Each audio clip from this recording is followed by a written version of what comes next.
it chapter by chapter, one bite at a time. So many adventures and mountains we can climb. Take it word for word, line by line, one bite at a time.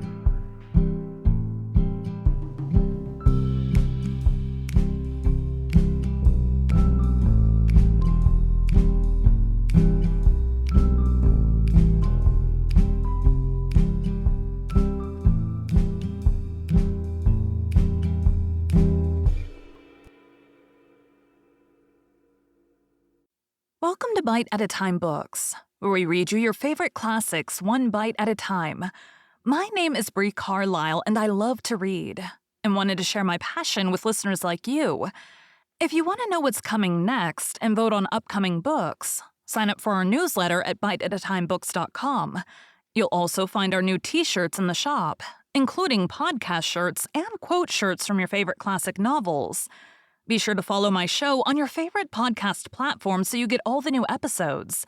You can find most of our links in the show notes, but also our website, biteatatimebooks.com, includes all of the links for our show, including to our Patreon to support the show, and YouTube, where we have special behind the narration of the episodes.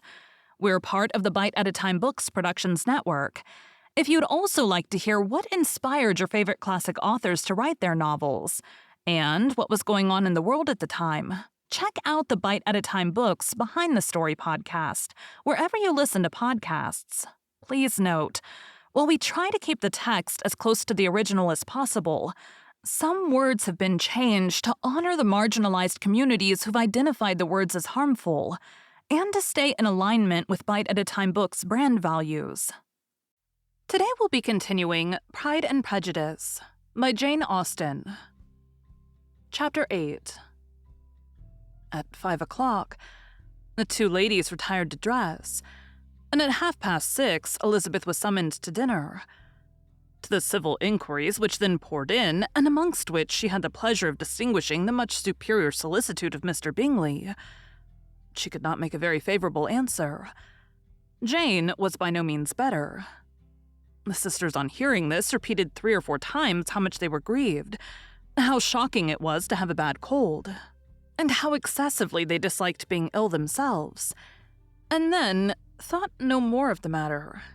And their indifference towards Jane, when not immediately before them, restored Elizabeth to the enjoyment of all her original dislike. Their brother, indeed, was the only one of the party whom she could regard with any complacency.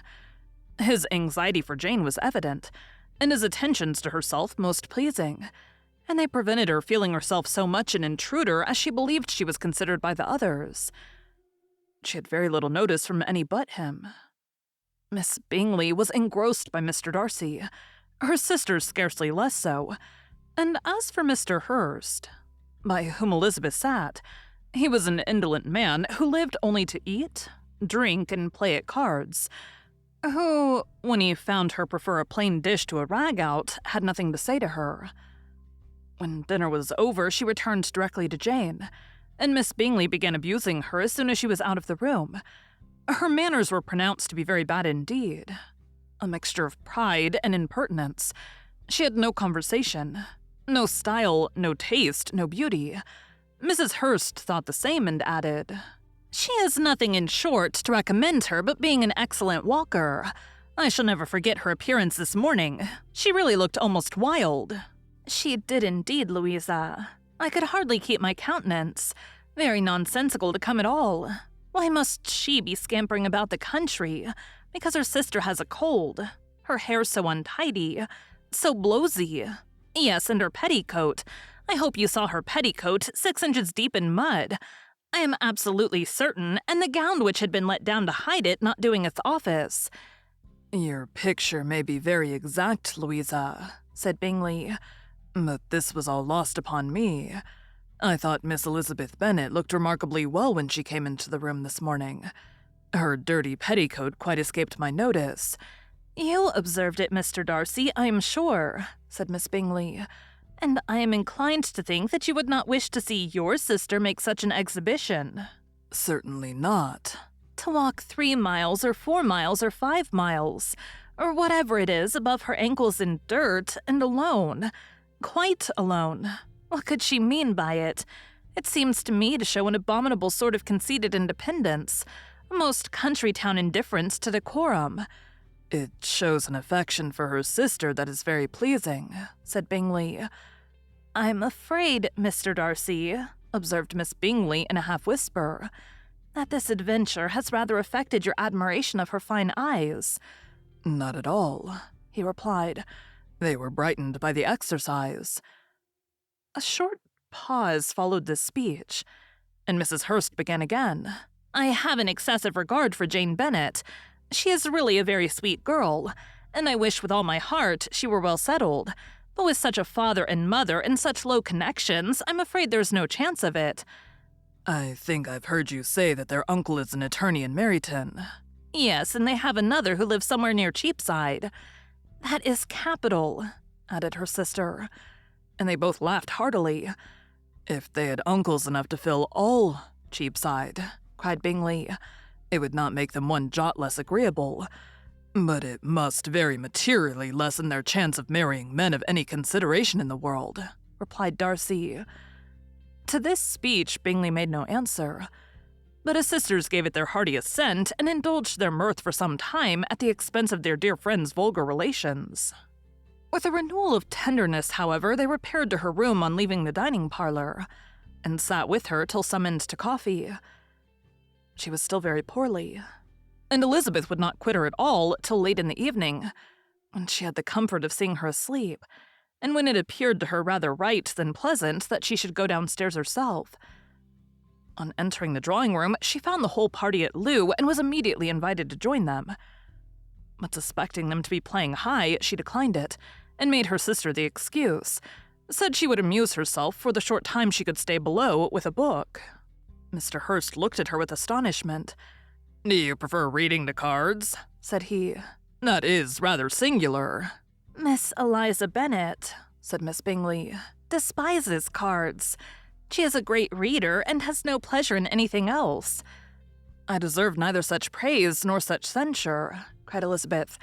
"I am not a great reader, and I have pleasure in many things." "In nursing your sister, I am sure you have pleasure," said Bingley, "and I hope it will soon be increased by seeing her quite well." Elizabeth thanked him from her heart, and then walked towards a table where a few books were lying. He immediately offered to fetch her others, all that his library afforded. "And I wish my collection were larger for your benefit and my own credit. But I am an idle fellow, and though I have not many, I have more than I ever looked into." Elizabeth assured him that she could suit herself perfectly with those in the room. "I am astonished," said Miss Bingley, "that my father should have left so small a collection of books. What a delightful library you have at Pemberley, Mr. Darcy." "It ought to be good," he replied. "It has been the work of many generations." "And then you have added so much to it yourself. You are always buying books." "I cannot comprehend the neglect of a family library in such days as these." "Neglect? I am sure you neglect nothing that can add to the beauties of that noble place. Charles, when you build your house, I wish it may be half as delightful as Pemberley." "I wish it may." "But I would really advise you to make your purchase in that neighborhood, and take Pemberley for a kind of model. There's not a finer county in England than Derbyshire." "With all my heart, I will buy Pemberley itself if Darcy will sell it." "I am talking of possibilities, Charles."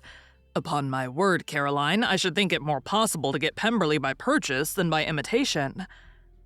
Elizabeth was so much caught by what passed as to leave her very little attention for her book, and soon, laying it wholly aside, she drew near the card table, and stationed herself between Mr. Bingley and his eldest sister to observe the game.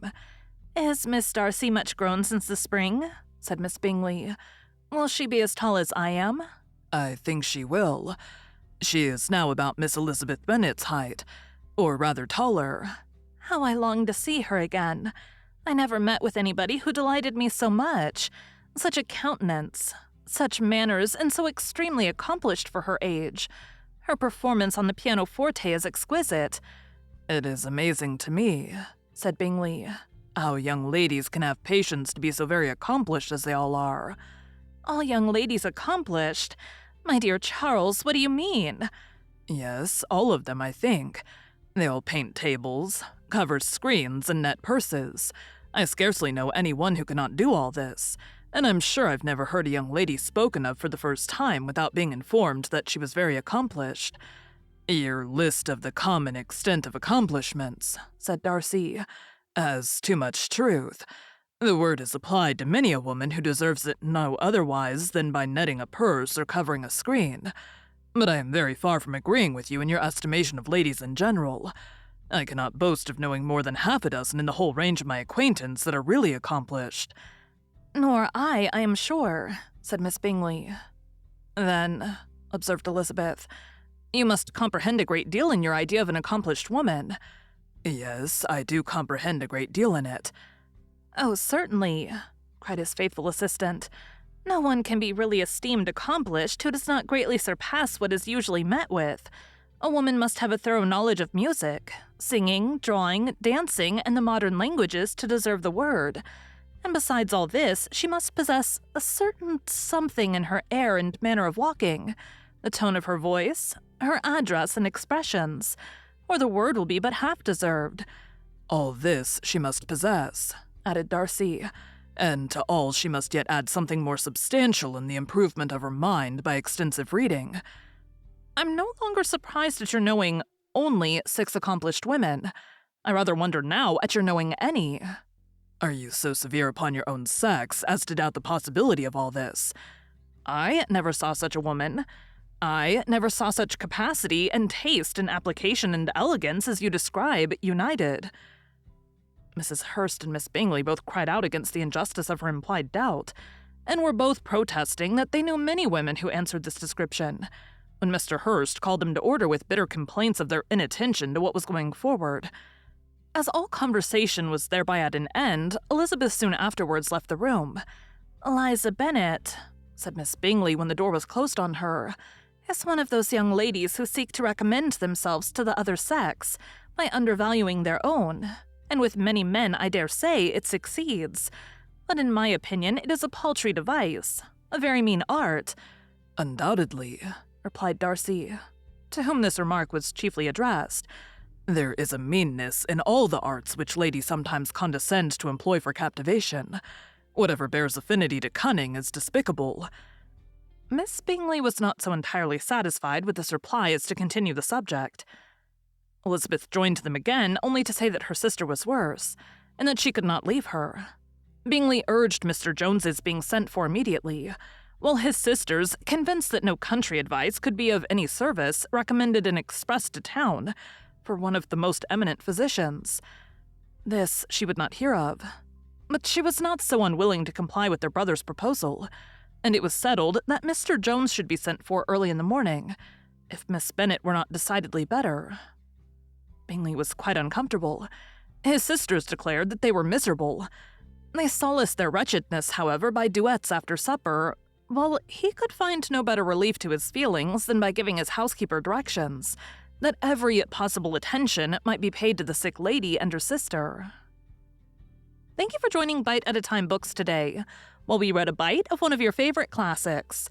Again, my name is Bree Carlile, and I hope you come back tomorrow for the next bite of Pride and Prejudice. Don't forget to sign up for our newsletter at biteatatimebooks.com and check out the shop. You can check out the show notes or our website, biteatatimebooks.com, for the rest of the links for our show. We'd love to hear from you on social media as well.